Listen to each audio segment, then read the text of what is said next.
Uy, hi! Good afternoon and welcome sa ating rooftop tower garden. Nakikita nyo naman yung ginagawa ko. Ngayon, ang featured plant natin ay ang blue ternate. Marami tong health benefits para i-discuss natin. Actually, ang ganda niya, oh. Ngayon, pipitasin lang natin siya ng ganito. Nakakatuwa kasi itong blue ternate plant na to ay masipag na bumulaklak.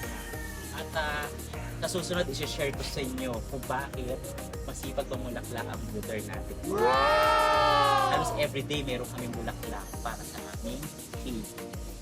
Gagawin natin siyang siya later. Ayan, syempre, pagkakuha natin, siya, huhugasan muna natin siya. Basta tumaputo.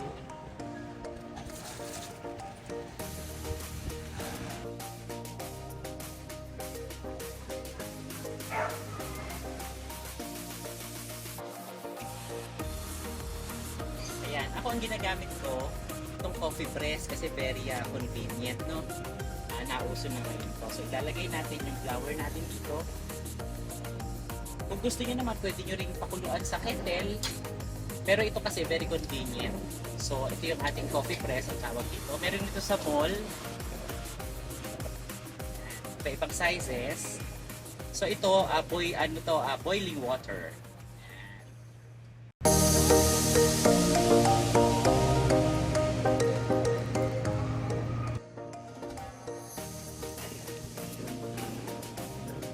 Pag hindi masyadong mainit ang tubig nyo, hindi ganitong katingkad ang mangyayari sa inyong computer. Kasi ang ganda, oh.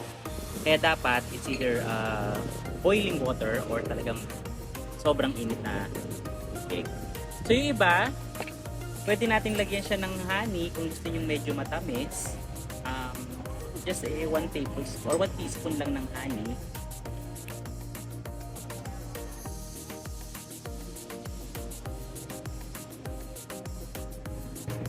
Para medyo may konting sweetness, or minsan yung iba nilalagay nila stevia para healthy, or may kalamansi ba tayo dito o meron tayong kalamansi, minsan pwede rin lagyan ng kalamansi or lemon.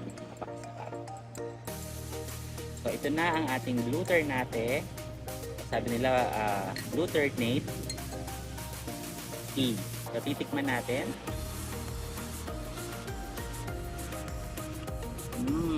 Very earthy yung lasa niya.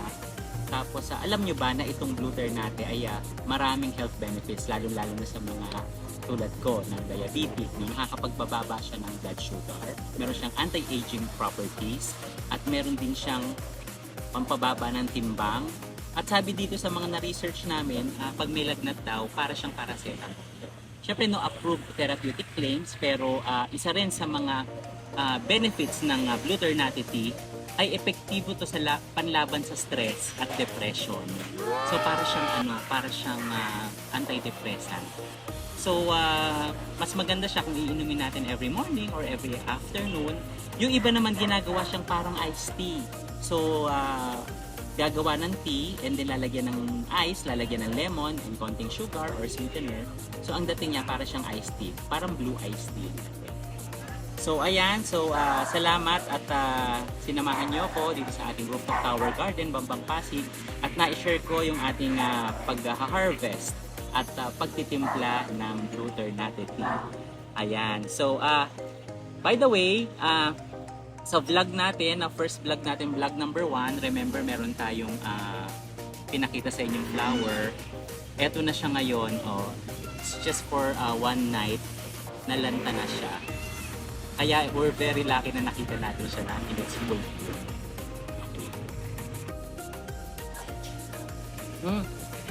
Kain tayo. Tuloy-tuloyin ko na. Merienda tayo. That's all for today's video. Until next time. Bye!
meron kayong mga plans na gusto nating i-discuss or i-vlog, comment nyo lang down below and then susubukan natin sa discuss kung meron tayo dito or gagawa tayo ng paraan para discuss.